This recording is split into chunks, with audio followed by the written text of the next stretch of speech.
Hello जो कैसे हो आप लोग। तो आप लोग का स्वागत है चिल्ड्रन चॉइस एकेडमी में। तो अगर आप अलीगढ़ मुस्लिम यूनिवर्सिटी का तैयारी करना चाह रहे हो क्लास 9th एंट्रेंस के लिए, तो बिल्कुल आप सही जगह आए हैं। मैं आपको यहाँ पे करवाता हूँ previous year question with detailed analyse, और साथ के साथ आपको इसमें क्या मिलता है, साथ के साथ आपको मिलता है यहाँ पे गोल्डन पॉइंट। और ये वो सारे गोल्डन पॉइंट हैं जिससे कि क्वेश्चन आने की पॉसिबिलिटी सबसे ज़्यादा होती है। तो मैं आज आपको करवाऊँगा 2017 का PYQ, सब्जेक्ट साइंस है, और आपको यहाँ पे साथ के साथ मिलता है मैथ्स का PYQ भी। तो मैं आपको यहाँ पे आज तो मैं आपको करवाऊँ 2017 का, लेकिन आपको यहाँ पे मिलता है 2012 से लेकर 2024 तक का PYQ आपको यहाँ पे डिटेल एनालाइज मिलेगा। तो अब अगर आपने इससे पहले का PYQ नहीं किया है 2012, 13, 14, 15, 16, तो बिल्कुल उसे आप ज़रूर देख लें। मैं आपको उसका लिंक डिस्क्रिप्शन में दे दूँगा, या तो आप प्ले लिस्ट में जाकर देख लें, या तो आप लिंक से चले जाएँ। ठीक है भाई।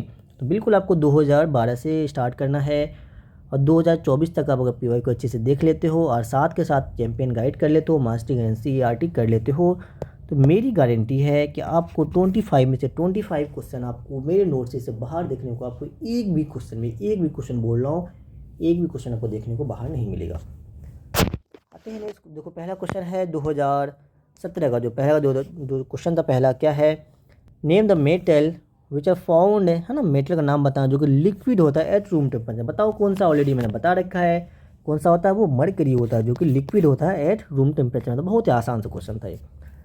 इसमें पूछता, बताइए नॉन मेटल, अगर आपको मेटल, अभी तो फिलहाल आपको मेटल के बारे में पूछा, ध्यान देना, आपको मेटल या नॉन मेटल पूछा, अगर पूछता नॉन मेटल बताओ, नॉन मेटल कौन सा होता है जो कि लिक्विड होता है at room temperature. Non metal जो कि कैसा होता है, लिक्विड होता है एट रूम टेम्परेचर, उसको क्या कहते हैं, ब्रोमीन बोलते हैं। क्या बोलते हैं उसको, ब्रोमीन। एक क्वेश्चन आपसे ये पूछेगा बताइए सॉफ्ट मेटल कौन सा है, सॉफ्ट मेटल कौन सा है, तो बताइए जल्दी से कौन सा बताया था इससे पहले वाले 2016 में। अगर नहीं देखा है तो उसे देख ले जल्दी से, वहाँ पे मैंने आपको बताया है कि सॉफ्ट मेटल कौन सा है। आइए देखो क्या है कि sulphuric acid turn blue litmus to, है ना, सल्फ्यूरिक एसिड जो होता है वो टर्न होता है ब्लू लिटमस से, किसमें, कौन से कलर में होगा, क्या वो रेड कलर में जाएगा, या वो ग्रीन कलर में जाएगा, या येलो में जाएगा, या वाइट में जाएगा। आपको पता है कि सल्फ्यूरिक एसिड है, अगर एसिड है तो वो किस में जाएगा, ब्लू से जाएगा, वो रेड कलर में जाएगा। सिंपल सा, एसिड ही उसके नाम पे आ रहा है भाई। तो बिल्कुल जो होता है वो एसिड अगर हो तो वो ब्लू से रेड कलर में ही जाता है, सिंपल सी बात है। आते हैं नेक्स्ट क्वेश्चन, देखो क्या है, which one of the following is example of exhaustible substance. बताइए एग्जॉस्टेबल नेचुरल रिसोर्सेज का, इसमें से आपको क्या पूछा, एग्जाम्पल पूछा है, तो बताइए कौन सा होता है वो। क्या आपका वो सनलाइट है, या एयर है, या वाइल्ड लाइफ है। तो एग्जॉस्टेबल जो कि आपका ख़त्म होने की पॉसिबिलिटी है, तो ऑप्शन नंबर क्या होता है, सी इसका करेक्ट आंसर है। क्यों, आपको पता है कि जो आपका इनएग्जिस्टेबल रिसोर्सेज होता है वो अनलिमिटेड अमाउंट में होता है, और जो होता है ये लिमिटेड अमाउंट में होता है। फिलहाल आपका option number C is correct answer. आते हैं नेक्स्ट क्वेश्चन, देखो क्या है, ये सब ऑलरेडी आप बहुत डिटेल में डिस्कस कर चुके हैं। अगर आप 2014-12 से मुझे फॉलो कर रहे हो तो ये सब आपको हलवाई सब क्वेश्चन है। आपको वही काम करना है, वीडियो को पहले ईमानदारी से पॉज कीजिए, देन आप खुद से ट्राई कीजिए। क्या the lowest temperature at which the substance catch fire easily, बताइए कौन सा है। कई बार मैंने बताया कि बताइए लोवेस्ट टेम्परेचर पूछा है, कम से कम टेम्परेचर में अगर आग पकड़ ले तो उस टेम्परेचर को हम क्या बोलते हैं, क्या उसको बॉइलिंग, अरे भाई ये तो बर्निंग की बात हो रही है, आग की बात हो रही है, तो बॉइलिंग कहाँ से आ गई। क्रिटिकल टेम्परेचर ये तो यार कहीं और की बात चल रही है ना, ये तो रिफ्लेक्शन ऑफ लाइट की बात चल रही है। बर्निंग टेम्परेचर नहीं, उसको हम क्या बोलते हैं, उसको हम बोलते हैं इग्निशन टेम्परेचर बोलते हैं। इग्निशन टेम्परेचर वो टेम्परेचर कहलाता है जो कि कम से कम, जैसे कि आप लोग पेट्रोल, है ना, आप लोग पेट्रोल लो और लकड़ी लो, है ना, यहाँ पे ए में क्या लो पेट्रोल, बी में ले लो लकड़ी, है ना, इसमें मैंने क्या लिया पेट्रोल लिया, इसमें क्या लिया वुड ले लिया। तो आप यहाँ पे माचिस का तिल्ली लो ना, माचिस का तिल्ली मान लो यार, माचिस का तिल्ली, है ना, तो माचिस का तिल्ली लो, तो बताओ यहाँ पे बीच में लेकर जाओ तो आग किस में पकड़ेगा, पहले वुड में पकड़ेगा या पेट्रोल में पकड़ेगा। तो बिल्कुल आपका पेट्रोल में जल्दी आग पकड़ेगा। तो मतलब कि आपका पेट्रोल का इग्निशन टेम्परेचर बहुत कम होता है ना, और वुड का ज़्यादा होता है। तो इसलिए आपसे ये भी क्वेश्चन पूछता है कि बताइए इन दोनों में से ज़्यादा और कम किसका इग्निशन टेम्परेचर। आप इस वाले कंसेप्ट से इसका आंसर दे सकते हैं। आते हैं क्वेश्चन नंबर 5। तो क्वेश्चन नंबर 5 है the force acting on a unit area is called, simple से आपका क्या पूछा, डेफिनेशन पूछा है किसका, प्रेशर का। तो आपको पता है कि आपको प्रेशर इज इक्वल टू क्या होता है, force by area. Pressure is equal to क्या होता है, फोर्स बाय एरिया। तो वही पूछा है, force acting on a unit area of a surface, है ना, एरिया ऑफ अ सरफेस। बताइए क्या हो जाता है, ये आपका फोर्स प्रेशर हो जाएगा, सिंपल सी बात है। लेकिन इसमें आपको क्या पता होना चाहिए, मैं आपको ये बता दूँ। देखो आपको इसमें ये पता होना चाहिए, अगर हम प्रेशर इंक्रीज करें तो प्रेशर जो डायरेक्टली प्रोपोर्शन होता है वो फोर्स से होता है, और प्रेशर जो होता है वो इन्वर्सली प्रोपोर्शन होता है एरिया के। ठीक, ये दो कॉन्सेप्ट आपको यहाँ से पता होना चाहिए। और एक चीज़ इसमें आपको क्या पता होना चाहिए, अगर मैं प्रेशर को इंक्रीज़ करूँ तो आपका फोर्स भी क्या होगा, इंक्रीज़ होगा, या अगर फोर्स को इंक्रीज़ करोगे तो प्रेशर भी इंक्रीज़ होगा। तो डायरेक्टली का मतलब ही यही होता है कि अगर हम एक क्वांटिटी को एक को बढ़ाएं तो दूसरा ही बढ़ेगा, अगर एक को घटाएं तो दूसरा भी घटेगा, एक को घटाएं तो दूसरा भी घटेगा। लेकिन इसको बोलते हैं इन्वर्सली, ये इन्वर्सली का डिनोशन है ना, इसको डिनोट करते हैं इसी टाइप से 1/1/a लिख के इसको इन्वर्सली प्रोपोर्शन कहते हैं, जो भी नीचे आता है। लेकिन इसमें क्या होता है, इसमें उल्टा होता है, अगर आप एक को बढ़ाओगे तो दूसरा घटेगा, और दूसरा को बढ़ाओगे तो दूसरा वो घटेगा ना, इसको घटाओगे तो वो बढ़ेगा। तो मतलब जस्ट हो जैसे आप आपकी वो है ना, बोलोगे भाई ये काम करना, नहीं मैं ये काम करूँगी, तो जस्ट लाइक भाई कि अगर उसको बोलोगे ये काम करना तो वो दूसरा काम करेगी, उसको बोलोगे ये काम करना तो वो तीसरा काम करेगी। वही है यूनिवर्सली कि अगर एक को बढ़ाओगे तो दूसरा घटेगा, एक को घटाओगे तो दूसरा बढ़ेगा। समझ में आया ना, अब तो समझ में आएगा। भाई आपका दोस्त है, भाई यहाँ जाना है तो बिल्कुल चल भाई चाय पीने चलेंगे भाई, तू जहाँ बोलेगा मैं वहाँ पे जाऊँगा। तो ये वाला वो होगा, डायरेक्ट जो बोलोगे वही करेंगे। लेकिन ये क्या हो गया कि अगर आप बोलोगे कि ये काम नहीं मैं वही काम करूँगी, जस्ट लाइक वो है ना। अब तो समझ में आ गया होगा। भाई स्टेन वगैरह आपको जानने की ज़रूरत है नहीं। मोमेंट ऑफ इनर्शिया थोड़ा सा जान लो। मोमेंट ऑफ इनर्शिया क्या होता है, मोमेंट ऑफ इनर्शिया जो डिपेंड होता है, ये डायरेक्टली प्रोपोर्शनल होता है मास के। तो आपसे पूछता है बताइए इसमें से ज़्यादा मास किसका है, तो आपसे जिसका मास ज़्यादा उसका मोमेंट ऑफ इनर्शिया ज़्यादा, जिसका मास कम उसका मोमेंट ऑफ इनर्शिया कम। तो यहाँ पे मैं लिख दूँ कैसे, वैसे ऑलरेडी मैंने बता रखा है बट फिर से एक बार लिख देता हूँ आपका ना, कुछ बच्चे जो नए आए होंगे तो उसके लिए बेहतरीन होगा। तो ये होता है इनर्शिया। तो इसमें आपसे देखो इसमें क्या, अगर मास ज़्यादा किसी बॉडी का तो इनर्शिया, आपसे दो तीन एग्जांपल दे देता, पूछता बताइए इसमें इनर्शिया ज़्यादा किसका है, आपको पेन दे देगा, बुक दे देगा, टेबल दे देगा, पूछेगा बताइए बुक और पेन और टेबल में ज़्यादा इनर्शिया किसका है। तो इन तीनों में देखो ज़्यादा मास किसका है, ज़्यादा मास आपका टेबल का है, तो इनर्शिया में ज़्यादा किसका होगा, टेबल का होगा। तो बिल्कुल ऐसा क्वेश्चन पूछा जाता है। आते हैं नेक्स्ट क्वेश्चन, देखो क्या है। 1 bar is equal to, simple सा है। देखो यहाँ पे ये पावर पे आएगा है ना, पावर आएगा 10 100 ये 100, ये भाई क्या होगा 10 की पावर होगा ना, 10 की पावर, गलत टाइपिंग हो जाता है कभी कभी है ना। पूछा है 1 bar is equal to, simple होता है 1 बार इज इक्वल टू 10 की पावर 3 न्यूटन मीटर स्क्वायर है ना, न्यूटन मीटर स्क्वायर होगा। भाई गलत कैसे हो गया ये, तो 10 की पावर 3 न्यूटन मीटर स्क्वायर इसका यूनिट होता है ना। ऑप्शन नंबर इसका जो है ए इज करेक्ट आंसर हो जाएगा। बिल्कुल इतना याद कर लो, ये चैप्टर आपका रिमूव हो चुका है इसलिए इसमें ज़्यादा जानने की कोई ज़रूरत है नहीं फिलहाल। द यूनिट ऑफ साउंड, हाँ बिल्कुल ये आपको पता है। यूनिट ऑफ साउंड को हम, जो साउंड का जो यूनिट होता है उसको हम क्या कहते हैं, जैसे लॉर्डनेस हो गया, लॉर्डनेस बोले साउंड बोले, बात तो बराबर है भाई, उसी को क्या बोलते हैं, डीबी बोलते हैं, तो डेसिबल। अब मुझे ये बताएंगे जूल जो है ये किसका यूनिट है, तो जूल है, तो ये जो आपका यूनिट है ये आपका एनर्जी का यूनिट होता है, एनर्जी का यूनिट होता है। उसी टाइप से आपका जो वाट जो होता है ये किसका यूनिट होता है, तो वाट जो होता है ये होता है आपका पावर का यूनिट होता है। तो बिल्कुल इतना ही जान लो, ज़रूरत नहीं इससे ज़्यादा की। आते हैं क्वेश्चन नंबर 8, तो क्या है, when air has been removed completely from the vessels it is said that there is a vacuum. बताइए उसको क्या बोलेंगे, अगर हम एयर को पूरा हटा दें ना, एयर को पूरा रिमूव कर दीजिए, ऐसा जगह लीजिए जैसे कि मैं आपको एक ये स्पेस लेता हूँ है ना, मैंने बोला कि भाई ये एक ऐसा जगह है जहाँ पे एयर नहीं है, थोड़ा सा भी एयर नहीं, थोड़ा सा नहीं, इतू सा भी नहीं, इतू सा भी नहीं एयर है, तो इसको हम क्या बोलेंगे भाई, यही चीज़ मेरा क्या कहलाता है, वैक्यूम कहलाता है। बिल्कुल इसी को, जहाँ पे एयर नहीं प्रेजेंट होता है उसी को हम क्या बोलते हैं भाई, उसी को बोला जाता है वैक्यूम, उसी को बोला जाता है। समझ में आया क्या वैक्यूम क्या होता है, जिसके अंदर एयर जरा भी प्रेजेंट नहीं हो उसको क्या बोलते हैं, वैक्यूम बोलते हैं। अब मुझे ये बताएंगे क्या वैक्यूम से आपका साउंड ट्रेवल होता है, नहीं, साउंड यहाँ से ट्रेबल नहीं होता है ना, साउंड ट्रेबल नहीं होता है। तो आपको ये क्वेश्चन पूछता है बताइए साउंड वैक्यूम से ट्रेबल करता है या नहीं करता है, नहीं बिल्कुल नहीं, साउंड वैक्यूम से कभी भी पास नहीं होता है। आते हैं क्वेश्चन नंबर 9, क्या है, which of this is a good conductor of electricity. इसमें से एक गुड कंडक्टर ऑफ इलेक्ट्रिसिटी क्या है, ये तो मेरे से अच्छे से आपको पता होता है। क्या रबर गुड कंडक्टर, नहीं, रबर बैड कंडक्टर होता है, और भी बैड कंडक्टर होता है, प्लास्टिक बैड कंडक्टर। सिंपल सा है, ऑप्शन नंबर डी, बहुत आसान क्वेश्चन है। देखो नेक्स्ट क्वेश्चन क्या, question number 10, when glass rod is rubbed with piece of silk. देखो ये क्वेश्चन ना जाने कितने बार रिपीट हुआ है, तो फिर से भी रिपीट हो चुका है। तो सिंपल सा क्वेश्चन पूछा गया है कि ग्लास रड को हम, देखो मैं आपको फिर से एग्जांपल उसी टाइप से बता दूँ कि आपको ये क्या है, एक सिल्क है मान लेते हैं ना, ये आपका क्या है, एक सिल्क क्लोथ है, और ये है आपका रड है ना, ग्लास रड है ना, ये आपका क्या है, ग्लास रड है। तो ये पूछ रहा है कि जब हम ग्लास रड को सिल्क पे जब हम क्या करें, रब्ड करें, मुझे बताएंगे कि किस पे कौन सा चार्ज आएगा, तो किस पे कौन सा चार्ज आएगा। सिंपल सा क्वेश्चन है, तो मुझे ये बताओ कि क्या है कि रड है, बताओ रड के पास कैसा चार्ज आता है, आपको पता नहीं। जो इसको मैंने क्या बना, रड बना था, रड के पास हमेशा न हमेशा पॉजिटिव चार्ज आता है। और आपका जो सिल्क होता है उसमें हमेशा न हमेशा कैसा चार्ज होता है, नेगेटिव चार्ज होता है। आपको आई होप अब इस क्वेश्चन देख लो यहाँ पे क्या है, व्हेन गिलास, देखो ये same to same repeated question है जामिया मिलिया इस्लामिया का। जामिया में सेम टू सेम एग्जैक्ट यही लाइन, यही लाइन तक चीज़ नहीं किया था, या तो इसमें उसमें पूछा या उसका इसमें, दोनों में से किसी न किसी का पूछा गया था, लेकिन same to same question Jamia में आया। मैंने वहाँ पर जब पीवाई को करवाया तो सेम टू सेम मुझे वहाँ पे मिला है। ठीक है भाई, देखो क्या है कि the rod has become positive charge while the cloth has negative charge. बिल्कुल ऑप्शन नंबर बी जो है वो करेक्ट हो जाएगा। तो आपको बस इसे याद कर लो, उसमें ज़्यादा कुछ कंसेप्ट है नहीं, है ना। आते हैं तो क्वेश्चन में 11 क्या है, the process of electric discharge between the cloud and earth और between the different cloud cause. बताइए क्या काउज करता है। कई बार मैंने कितने बेहतरीन तरीके से ये सब क्वेश्चन करवा रखे हैं मास्टरिंग एनसीईआरटी में, तो बिल्कुल इसको हम क्या बोलते हैं, यही मेरा कहलाता है लाइटनिंग कहलाता है। आते हैं क्वेश्चन नंबर 12, तो क्या है, विच ऑफ दिस, देखो भाई ये सारा का सारा क्या है, इसमें कुछ कंसेप्ट है ही नहीं, डेफिनेशन पूछा आपको याद, इसलिए मैं ज़्यादा कुछ बता नहीं रहा हूँ।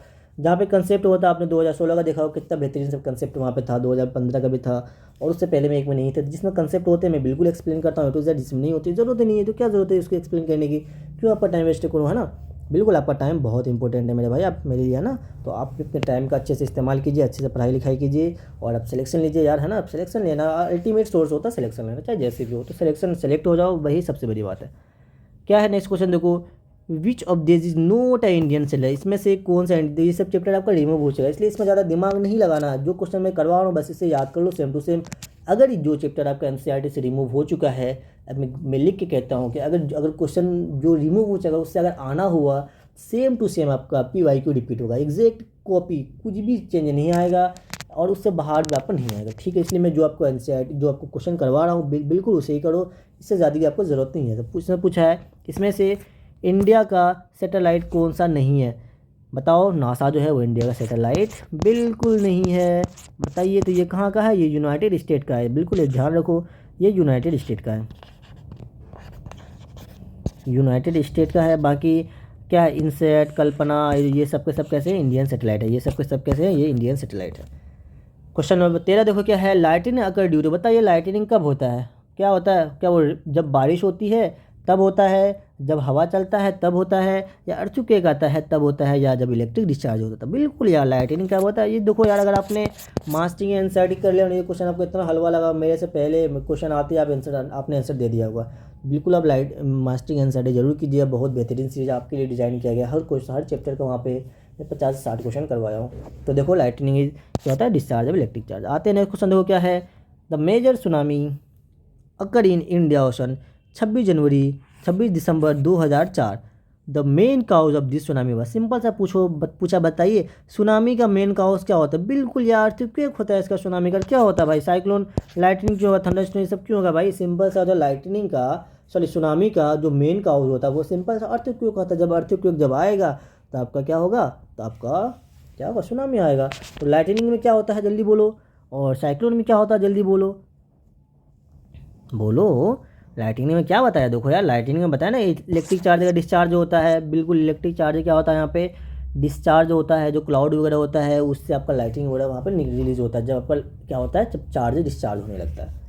बहुत थियोरेटिकल क्वेश्चन आता है 2017 में भाई मेरे। तो 15 नंबर क्या है कि an object is at the distance, इतना एक ऑब्जेक्ट है उसको हम कितने डिस्टेंस में रखें, 1.5 metre from the plane mirror, है ना। देखो प्लेन मिरर है, तो एक ऑब्जेक्ट को मैंने यहाँ पे रखा है ना, यहाँ पे रखा, कितने मीटर पे भाई मैंने रखा है, 1.5 metre. The distance between the object and the image, simple सा क्वेश्चन है कि बताओ मुझे। देखो एक चीज़ आपको ये पता है, देखो प्लेन में क्या क्या पता होना चाहिए, जितने दूर में आपका डिस्टेंस होता है प्लेन, देखो ये आपका मिरर है, इस मिरर से जितना दूर आपका डिस्टेंस होता है, जितना दूर होता है, और उतना ही दूर आपका यहाँ पे इमेज बनेगा, उतना ही दूर। अगर यहाँ से यहाँ 1.5 है तो बिल्कुल आपका यहाँ से लेकर यहाँ तक, जहाँ पे इमेज का आपको पता है वर्चुअल इमेज बनता है और बैक साइड बनता है प्लेन मिरर के, तो यहाँ पे जो आपका इमेज का फॉर्मेशन होगा इसका भी डिस्टेंस कितना होगा, 1.5 होगा। बिल्कुल same to same distance, same height, सब टू सेम होता है। जैसे आप प्लेन मिरर में खड़े हो जाओ, आपको आप जितने दूर होगा ना, आपको उतना आपका जो होता है इमेज उतना ही दूर नजर आएगा मिरर के अंदर। सिंपल सा ही कंसेप्ट है। अब देखो क्वेश्चन क्या पूछा गया कि एक ऑब्जेक्ट है जो कि रखा गया 1.5 metre front of the plane, front of the मैंने रख दिया पे, ठीक। अब पूछा है द डिस्टेंस बिटवीन, किसके किसके बीच के पूछा है, ऑब्जेक्ट एंड इट्स इमेज। आपसे डिस्टेंस से पूछा गया है तो कलर चेंज कर लूँ, बिल्कुल करना होगा भाई मेरे, है ना। आपका ये ऑब्जेक्ट है और ये इमेज है, इन दोनों का डिस्टेंस पूछा है। पूछा देखो distance between object and image, object and image का डिस्टेंस पूछा है। बताओ कितना डिस्टेंस हो गया, 1.5 मीटर या 1.5 मीटर, दोनों को ऐड कर दिए कितना हो गया, 3 मीटर हो गया। बिल्कुल आपका करेक्ट आंसर 3 हो जाएगा। समझ में आया क्या, बिल्कुल समझ में आ गया बच्चों को। देखो क्या है, the virtual image can be produce by, भाई क्वेश्चन मैंने आपको बताया कि जो वर्चुअल इमेज होता है वो आपका प्लेन मिरर तो बनाता ही बनाता है, हमेशा प्लेन मिरर से हमेशा ना हमेशा क्या बनेगा, वर्चुअल इमेज बनेगा। कॉन्वेक्स में हमेशा बनता है, लेकिन कॉन्केव में एक दो केस में आपका रियल भी बनता है। लेकिन ऑल ऑफ द एबव दे रखा, दो आपका है ना, ये दोनों है, तो बिल्कुल आपका थर्ड भी ले लो, तो ऑप्शन नंबर थर्ड इसका करेक्ट हो जाएगा। आपका जो कन्वेक्स से भी बनता है, ये नहीं पूछा है कि भाई सिंपल सा वर्चुअल इमेज, बिल्कुल आपका प्लेन मिरर से तो बनता ही बनता है, कॉन्केव से भी बनता है ना, कॉन्वेक्स से बनता है, तो ऑप्शन नंबर इसका डी करेक्ट हो जाएगा।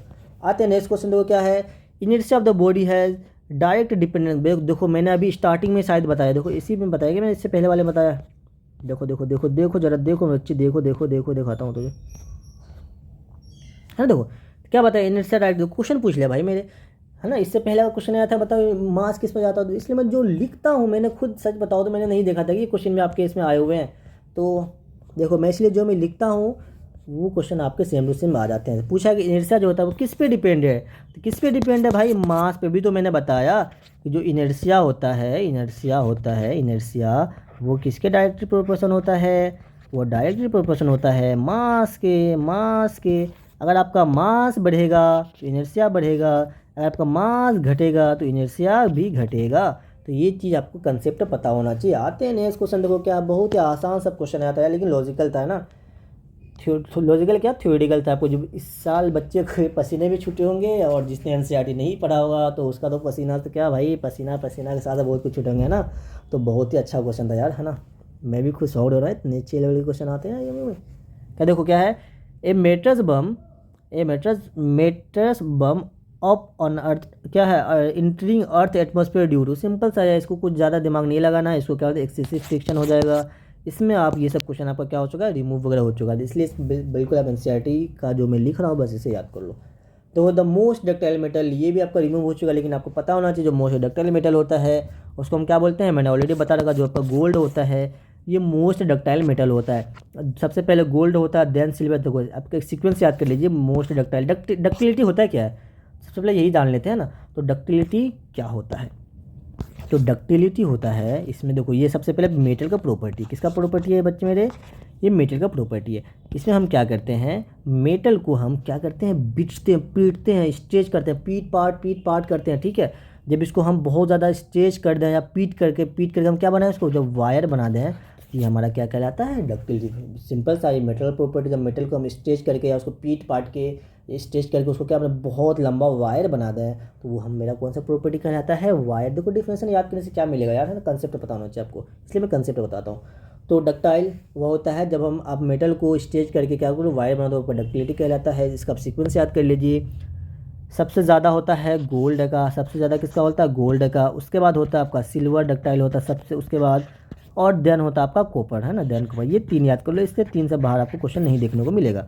तो अगर देखो यहाँ पे गोल्ड दे रखा है, बिल्कुल गोल्ड, अगर यहाँ पे गोल्ड दिया हुआ नहीं होता देन आपका सिल्वर, अगर सिल्वर भी नहीं होता देन आपका कॉपर होता था। अब ऐसे भी ऑप्शन आपने सेलेक्ट करना होता है। बच्चे क्या करते हैं, गोल्ड याद कर लेते हैं, अब गोल्ड नजर नहीं, अरे भाई नहीं, अरे मेरे 3 होते हैं ना सीक्वेंस में, एक नहीं तो दूसरा होगा, दूसरा तीसरा होगा, सीक्वेंस में आपको आंसर देना होता है एग्जाम में।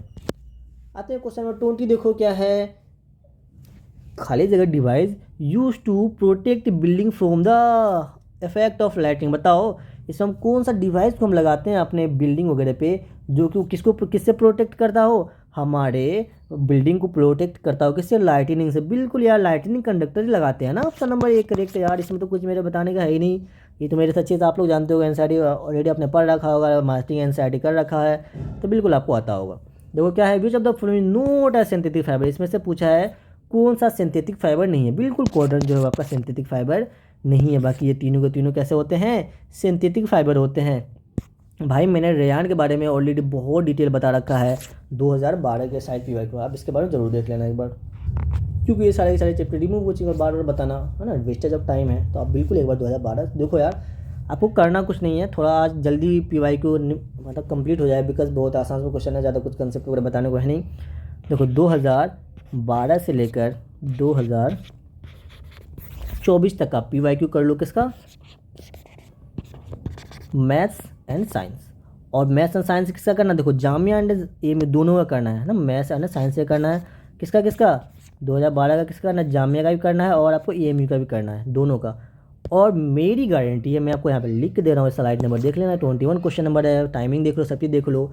मेरी गारंटी है अगर आप PYQ अच्छे से कर लेते हो, PYQ कर लेते हो, चैम्पियन गाइड कर लेते हो ना, PYQ कर लो, चैम्पियन गाइड कर लो, और क्या कर लो, मास्टरी इन NCERT कर लो।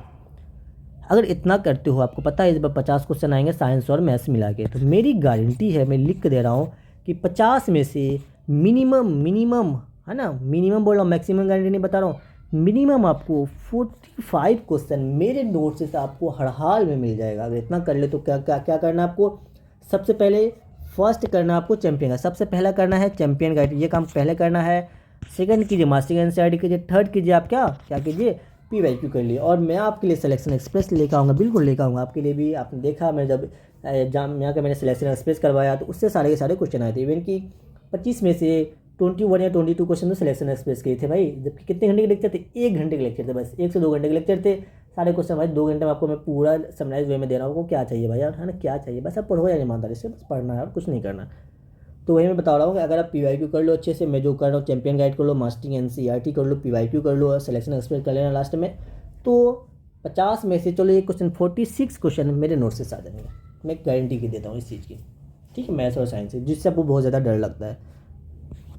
आते हैं, देखो नेक्स्ट क्वेश्चन देखो क्या है, विच of the following is non biodegradable, इसमें से कौन है जो कि नॉन बायोडिग्रेडेबल है। क्या पेपर आपका, नहीं, पेपर जो हो गया, वुड हो गया, ये भी बायोडिग्रेडेबल होते हैं, ये भी बायो, जो आपका होता है ना बायोडिग्रेडेबल किसको बोलते हैं, जो कीड़ा मकोड़ा लगता है और गला देता है ना, वो तो सिंपल वर्ड में जानो, तो उसको बायो, जो कीड़ा मकोड़ा लगे जिसको कोई नहीं गला सके, बेचारा जैसा है मैं ऐसा हूँ तो मैं ऐसा ही रहूँगा, मुझे कोई नहीं कुछ कर सकता है, मुझे कोई कीड़ा वगैरह कुछ नहीं कर सकता, ऐसा वाले को कहते हैं नॉन बायोडिग्रेडेबल। आपको चाहे मुझे कीड़ा लगा दो, मुझे कुछ भी लगा दो, मैं जैसा हूँ वैसा ही रहूँगा, तो वो होता है नॉन बायोडिग्रेडेबल। तो बताइए इसका एग्जाम्पल क्या आपका 3 है, वो जो आपका नॉन बायोडिग्रेडेबल है। विच of the following frequency of sound can be heard by human, इसमें से हम किस फ्रीक्वेंसी को सुन सकते हैं। देखो ये वाला क्वेश्चन फिर अच्छा आ गया ना, ये ऑलरेडी मैंने कई बार करा रखा है, फिर मैं कर रहा हूँ क्योंकि चैप्टर आपके पास, ये चैप्टर है आपके NCERT में। तो आपका जो ऑडिबल रेंज होता है, ऑडिबल रेंज कितना होता है, 20 हर्ट्ज से लेकर 20,000 हर्ट्ज तक। कई बार बता रखा, जो बच्चे शुरू से फॉलो कर रहे हैं बोलते हैं सर यार ये तो मेरे सर नस नस से, मुझे रात में दिन में हर वक्त ख्याल आती है ना। तो देखो इतना जो ऑडिबल होता है 20 से लेकर 20,000 तक, इसको हम सुन सकते हैं, लेकिन 20,000 से अगर ज़्यादा साउंड हो जाए तो उसको हम नहीं सुन सकते हैं, 20 से कम हो जाए तो उसको भी नहीं सुन सकते हैं। तो 20 से ज़्यादा वाले को क्वेश्चन पूछता है एबव 20,000, तो 20,000 से ज़्यादा वाले को हम क्या बोलते हैं, 20,000 से ज़्यादा वाले को बोलते हैं अल्ट्रासोनिक बोलेंगे, और 20 से कम वाले को बोलते हैं इंफ्रासोनिक। ये आपको पता होना चाहिए ना, सोनिक। चलो लिख देता हूँ। पूछा है कि विच of the following can hear, किसको हम सुन सकते हैं। देखो ये क्या हो गया आपका, ये 25,000 हो गया, तो ये नहीं सुन सकते हैं। ये 50,000 हो गया, नहीं सुन सकते हैं। ये तो भाई ज़्यादा ही लग रहा है मुझे, 1 लाख के करीब लग रहा है, नहीं सुन सकते। बिल्कुल आपका जो 15,000 है ये आपका क्या इन दोनों के बीच में है ना, 20,000 इन दोनों के बीच में आता है, कहीं ना कहीं बीच में वेरी करेगा, तो बिल्कुल इसे आप सुन सकते हो। तो इस टाइप के क्वेश्चन को ऐसे आपको हैंडल करना होता है, समझ गया बच्चा। देखो ये भी आपका रिपीटेड क्वेश्चन है ना, ये पे सब बहुत सारे रिपीटेड क्वेश्चन, ये आपका देखो सेम टू सेम क्वेश्चन पूछ लिया है। The process of losing soil क्या बोलते हैं, ऑलरेडी मैंने बहुत बेहतरीन तरीके से बता रखा है। क्या होता है ये होता है आपका टिलिंग होता है। देखो बच्चे यहाँ पर थ्रेसिंग और विनोइंग में कन्फ्यूज होते हैं। देखो थ्रेसिंग और विनोइंग में क्या कन्फ्यूजन है, क्या है यार कन्फ्यूजन, इसमें हम क्या करते हैं, सेपरेट करते हैं। किसको सेपरेट करते हैं, ग्रेन को करते हैं, है ना, ग्रेन को। विनोइंग को क्या करते हैं, सेपरेट करते हैं ग्रेन को। लेकिन इसमें क्या करते हैं, फ्रोम हस्क, यहाँ पे ध्यान देना, चाफ, हस्क नहीं यार, है ना, फ्रोम चाफ, है ना, फ्रोम चाफ, बस इस वर्ड पे आपको ध्यान देना, फ्रोम चाफ। और इसमें जो हेल्प करता है हमारा, विंड के हेल्प से करते हैं ये काम, ठीक है। तो ये 2 वर्ड इसमें इंपॉर्टेंट है, चाफ एंड विंड, ये 2। अब देखो थ्रेसिंग क्या होता है, इसमें भी बस हम क्या करते हैं, सेपरेट करते हैं, किसको, ग्रेन को करते हैं। किससे करते हैं, फ्रोम, किससे करते हैं, फ्रोम। तो फ्रोम में यहाँ पे आपको याद रखना है, क्या याद रखना, हस्क। Husk, HUSK। बस ये 2 वर्ड अलग है, बाकी same to same definition same, line same, सब चीज़ सेम। इसमें कोई वैसा विंड वगैरह यूज़ नहीं होता है। इसके अंदर आपको मशीन यूज़ करते हो, है ना, थ्रेशर मशीन वगैरह यूज़ करते हो। और आपको हार्वेस्टिंग पता ही है, कटिंग ऑफ मैच्योर प्लांट्स को हार्वेस्टिंग कहते हैं। और टीलिंग तो पता है, टीलिंग का दूसरा नाम क्या होता है? टीलिंग को दूसरा नाम से हम जानते हैं प्लफिंग, है ना, प्लफिंग। तो प्लफिंग बोल दे या टीलिंग बोले, आपको कन्फ्यूज़ नहीं होना है। समझ में आ गया? तो ये 2 चीज़ आप बहुत ज़्यादा कन्फ्यूज़ होते हो, मुझे को पता है ये चीज़, है ना। तो ये 2 चीज़ आपको कन्फ्यूज़न अब नहीं होगा। अगर देखो वीरोइंग का पूछे तो आपको क्या खोजना? चाफ खोजना। थ्रेसिंग का पूछे तो क्या खोजना? हस्क खोजना। ये वर्ड आपको कुछ कुछ होता है ना, कोड वर्ड होता है भाई, कोड वर्ड से आप आंसर खोज सकते हो। तो ये ऐसा वही वाला वर्ड है ये। क्या है? Which organ is a part of male reproductive system. इसमें से बताएंगे मुझे कि इसमें से मेल रिप्रोडक्टिव का कौन सा पार्ट है। सिंपल सा पूछा है, बहुत आसान क्वेश्चन है। इसमें ज़्यादातर पूछते हैं कौन सा नहीं है, तो आपसे पूछा गया है कि मेल रिप्रोडक्टिव का पार्ट कौन सा। बिल्कुल आसान सा आंसर है, टेस्टिस है। एक तो आपको ये पता है कि ये क्या है, मेल रिप्रोडक्टिव का पार्ट है। आपको ये अब ये भी यहाँ से ये पता होना चाहिए कि मेल गैमेट कहाँ से रिलीज होता है। मेल ये यहाँ से क्या रिलीज होता है? Gamete, male gamete. मेल लिख दूँ, चलो पूरा लिख देता हूँ, नहीं तो बच्चे कहेंगे सर। तो यहाँ से क्या रिलीज होता है? मेल गैमेट रिलीज होता है। और यहाँ से मेल हार्मोन रिलीज होता है, जिसको हम क्या बोलते हैं? टेस्टोस्टेरोन। और मेल गैमेट को क्या बोलते हैं? स्पर्म बोलते हैं। ये भी आपको पता होना चाहिए। तो पूछेगा, बताइए स्पर्म कहाँ से रिलीज होता है? टेस्टिस से। मेल गैमेट कहाँ से रिलीज होता है? टेस्टिस से। और टेस्टोस्टेरोन कहाँ से रिलीज होता है? मेल के अंदर। टेस्टोस्टेरोन है, टेस्टोस्टेरोन, ये भी आपका टेस्टिस से। तो ये सारे क्वेश्चन हैं आपके। पूछेगा, बताइए टेस्टोस्टेरोन कैसा हार्मोन है? मेल हार्मोन है या फीमेल? तो बिल्कुल टेस्टोस्टेरोन जो है ये आपका सिर्फ मेल हार्मोन है। ये सिर्फ मेल में पाया जाता है, फीमेल के अंदर नहीं होता है। अब आइए फेलोपियन ट्यूब। तो फेलोपियन ट्यूब वो पार्ट है जहाँ पे क्या होता है? जहाँ पे फर्टिलाइजेशन होता है। जहाँ पे क्या होता है? फर्टिलाइजेशन होता है। तो साइट ऑफ फर्टिलाइजेशन बोलते हैं। यहीं पे होता है आपका क्या होता है? जाइगोट का फॉर्मेशन होता है। जाइगोट का फॉर्मेशन होता है। और फेलोपियन ट्यूब का ही दूसरा नाम क्या है? इसी को हम दूसरे नाम से जानते हैं, ओविडक्ट। तो ये सारा का सारा वर्ड आपको पता होना चाहिए। अब आता है यूटेरस। तो मुझे बताएंगे यूटेरस के अंदर क्या होता है? यूटेरस के अंदर आपका होता है डेवलपमेंट ऑफ एम्ब्रियो। लिख देता हूँ पूरा, चलो, डेवलपमेंट ऑफ एम्ब्रियो। ऑलरेडी ये सब बता रखा है, बट हाँ ये क्वेश्चन आते हैं। डेवलपमेंट ऑफ एम्ब्रियो पूछेगा, बताइए डेवलपमेंट ऑफ एम्ब्रियो कहाँ पर होता है? तो यूटेरस में होता है। पूछेगा इम्प्लांटेशन ऑफ एम्ब्रियो। इम्प्लांटेशन यहाँ पे भी क्या होता है? इम्प्लांटेशन में यहीं पे होता है।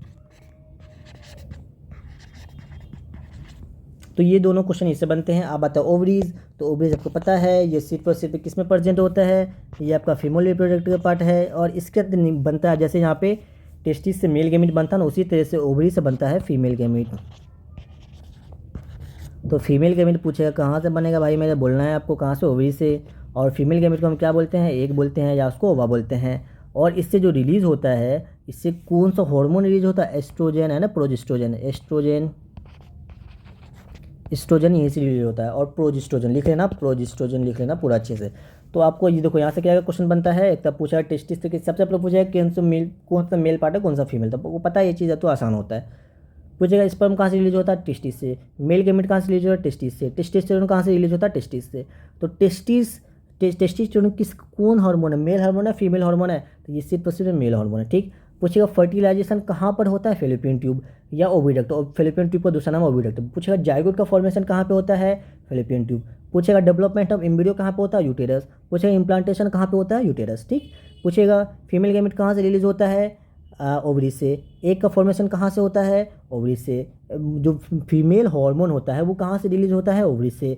फीमेल हार्मोन का नाम बताओ मुझे। एस्ट्रोजन है, प्रोजेस्ट्रोजन। देखो कितना सारा क्वेश्चन इससे बन गए। आते हैं question 26। Which cell act as a control centre. इसमें से कौन सा सेल है जो कि कंट्रोल सेंटर होता है? पता है आपको, जो न्यूक्लियस होता है वो कंट्रोल सेंटर होता है। मुझे बताएंगे माइटोकॉन्ड्रिया के बारे में, थोड़ा सा प्लास्टिड के बारे में तो मुझे बताएंगे आप। तो माइटोकॉन्ड्रिया है, तो माइटोकॉन्ड्रिया को हम क्या बोलते हैं? बस 2 पॉइंट याद रखना है। Power house of cell. तो पावर हाउस ऑफ जो सेल होता है वो माइटोकॉन्ड्रिया होता है। यहाँ पे क्या होता है? एटीपी बनता है और एनर्जी का फॉर्मेशन होता है। यहीं से आपका एनर्जी बनता है। और इसके अंदर कैसा एरोबिक रेस्पिरेशन होता है या एनोबिक रेस्पिरेशन, आपको ये भी पूछ लेता है। यहाँ पे आपका हमेशा एरोबिक रेस्पिरेशन होता है। यहाँ पे एरोबिक रेस्पिरेशन होता है। क्वेश्चन ये पूछता है बताओ रेस्पिरेशन कहाँ पे होता है, यहाँ पे आप रेस्पिरेशन कौन सा रेस्पिरेशन होता है, देखो यहाँ पे लिख दिया ना मैंने।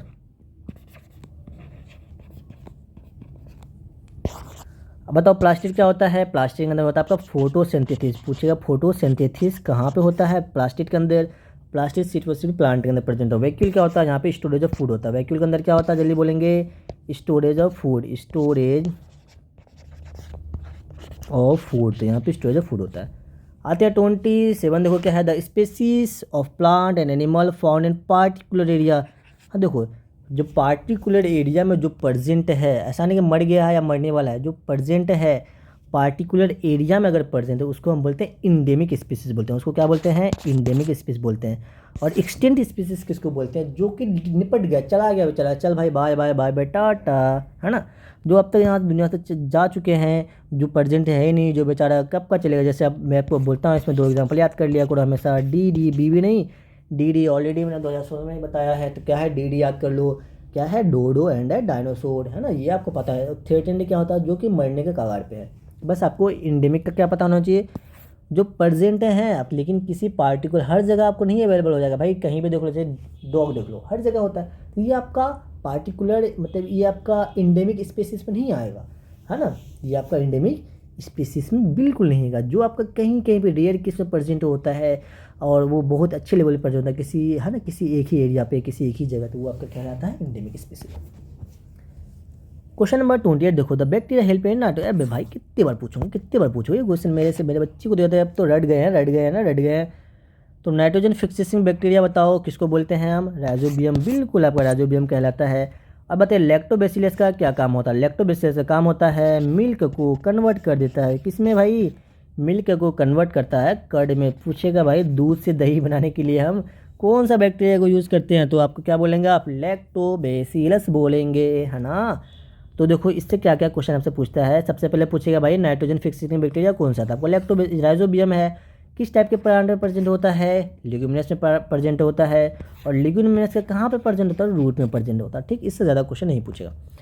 आते हैं 29, देखो एक group of population capable for interbreed, already देखो ये भी रिपीटेड क्वेश्चन, ऑलरेडी 2016 में सेम टू सेम क्वेश्चन पूछा गया था, बताओ उसको क्या बोलते हैं, स्पीसीज बोलते हैं, बस इससे ज़्यादा की जरूरत नहीं है। क्या है, which hormone secreted bye pancreas, अब इसमें से पूछा बताइए, मेरे को ये बता दो मेरे बच्चे, ये भी रिपीटेड क्वेश्चन है, बहुत सारे मैंने लिखना भूल गया, लेकिन आपको बहुत से इसमें रिपीटेड क्वेश्चन है। क्या है इसमें से बताएं कि इसमें से पेनक्रियाज से कौन सा हार्मोन रिलीज हो रहा है, आपको पता है जो इंसुलिन होता है यही जो है भाई साहब, यही कहाँ से रिलीज होते हैं, यही होते हैं आपके पेनक्रियाज से रिलीज।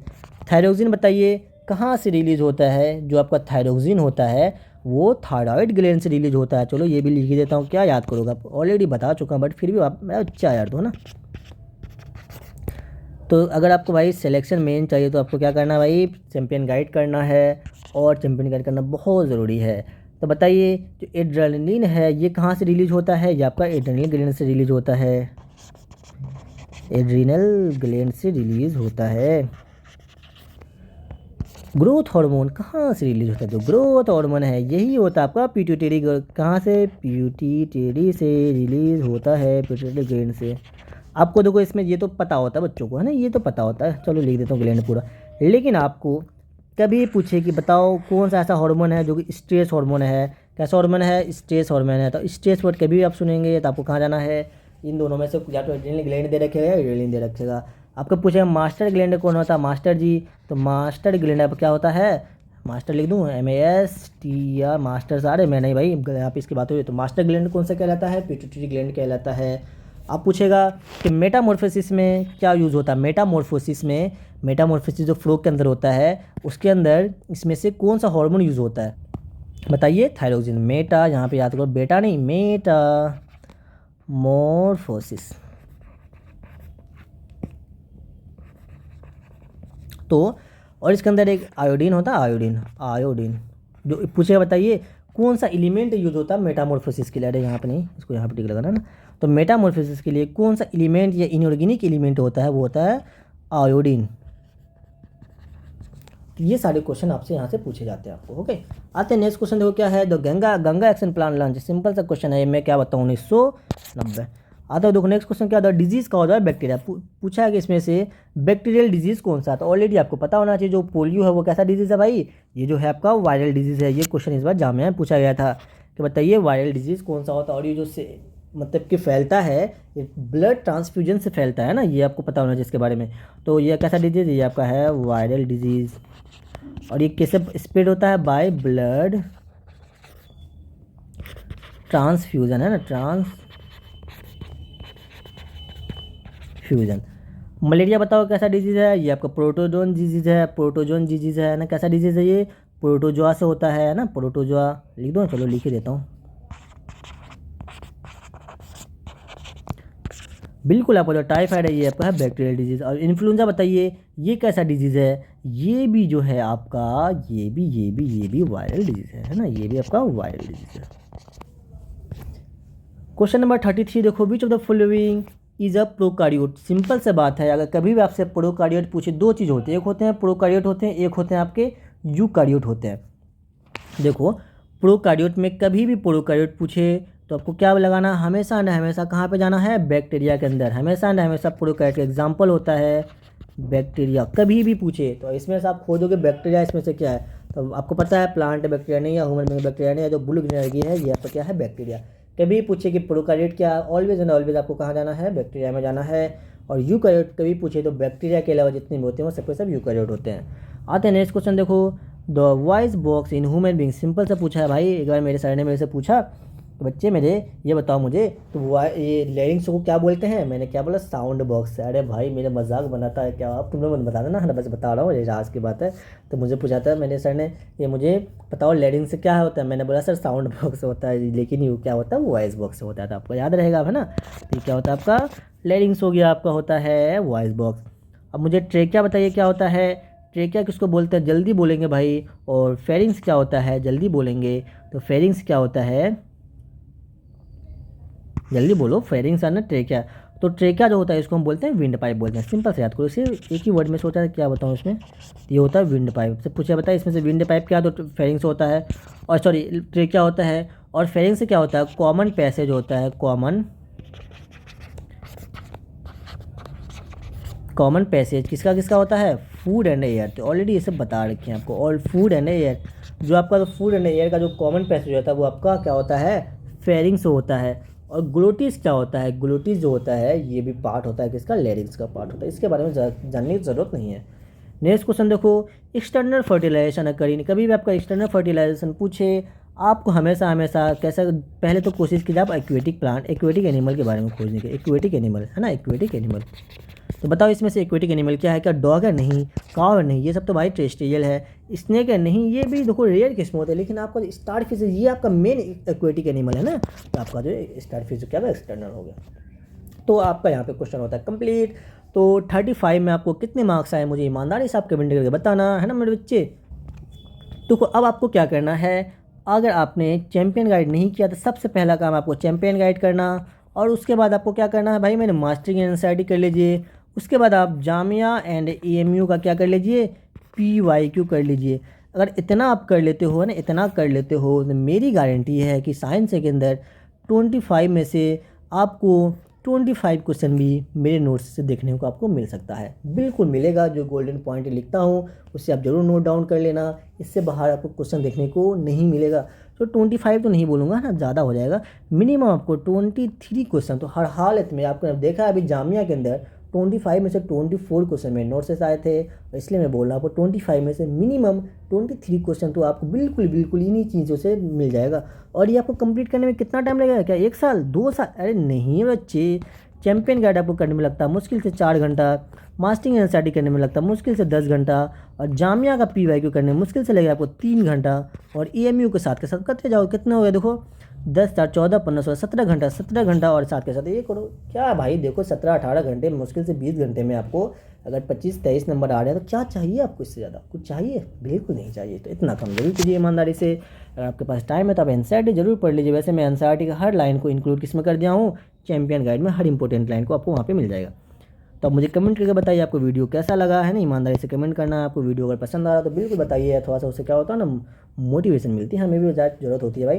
तो आप वीडियो को साथ के साथ आपको लाइक कीजिए और अपने दोस्तों को शेयर तो ज़रूर करना। मैं तो बोलता हूँ भाई, बिल्कुल ये काम आपका ईमानदारी से आपको करना, अगर यहाँ तक पहुँच गए तो आपको वीडियो ज़रूर अच्छा लगा होगा। तो आप इसको क्या कीजिए, अपने दोस्तों को शेयर कीजिए, और आप चाहो तो इसे आप सब्सक्राइब करके रख सकते हो ताकि आपको नोटिफिकेशन मिलता रहे। और ईमानदारी से पढ़ाई कीजिए अच्छे लेवल पे। तो ये आपका चैनल पेज है, बिल्कुल इसे आप ज्वाइन कर लीजिए। कोई डाउट वगैरह हो मेरे को यहाँ से पूछ सकते हो। मेरा अगर आईडी लेना चाहते हो, मेरा आईडी है AKadir374। मुझे अब यहाँ पे मुझे फॉलो कर सकते हैं और मुझे अपना यहाँ पे डाउट पूछ सकते हैं। तो thank you so much for watching this video. मिलते हैं फिर नेक्स्ट लेक्चर में, तब तक के लिए ओके बाय, अपना ख्याल रखें।